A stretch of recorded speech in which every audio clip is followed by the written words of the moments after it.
বেলেগ দলে পাত্তা নাপায় কি বিজেপি কি কংগ্ৰেছ চবেই নাপাব এইবিলাক এইফালে আপাৰ আছামৰে আমাৰ ইয়াত নহয় ইয়াত নহয় এইফালে আপাৰ আছামত তাৰমানে স্যাৰ বিজেপি উৎখাত কৰাৰ কাৰণে আপোনালোকে লগ হ'ব নেকি ইপিপিএল বিপিএফ মইতো লগ কৰিবৰ কাৰণে ইচ্ছা আছে বুলি কৈ আছো মই কিন্তু ইহঁতে কিয় অহা নাই আজিলৈকে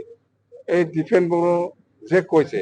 কিয় পাৰা নাই কিয় লৈ অহা নাই খাম্পা যে কৈছে কিয় অহা নাই ৰাজনীতি এতিয়া এতিয়া কিবা নাই না এই বড়ো জাতি একগোট হব লাগে বোলে আমি যেতিয়া বিপদত আছিল তেতিয়া বড়ো জাতি এক হব নালাগে এতিয়া বিপদত আছে ইউপিপিএলে এই বড়ো জাতি একগোট হব লাগে বিপদৰ সময়ত বিচাৰে আপোনালোকে যদি লগ যদি বিজেপি ইয়াত আসন পাবনে বিটিচিত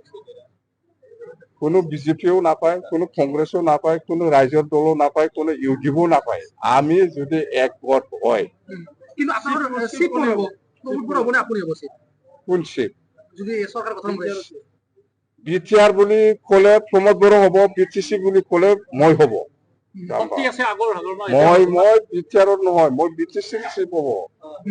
যদি বিটিআৰে থাকে প্ৰমোদ বড়ো বিটিআৰত চিপ হ'ব মই বিটিআৰত চিপ নহয় মই বিটিচিৰ চিপ তাৰমানে ইয়াত মুখ্যমন্ত্ৰী কোনো খেল নহ'ব ইয়াত এইবিলাক কি কয় আমি দুটা দল এক হোৱাৰ পিছত শিক্ষাক লাগে আগৰ হাগৰণা এতিয়া হাগৰণা শক্তি হৈ আছে এতিয়াও আগতকে বেছি হ'ব এই ইলেকশ্যনত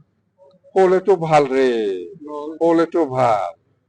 এতিয়া ইউপিপিএলে নিজে বিপদত আছে বুজা নাই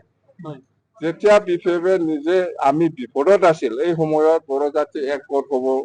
নালাগিছিল এতিয়া ইউপিপিএলে বিপদ হৈ গ'ল বড়ো জাতি একগোট হব লাগে বুলি এইটো কি কথা হয় মই বড়ো নাছিল মই কিবা নাথ শৰ্মা আছে নেকি মই বড়ো নহয়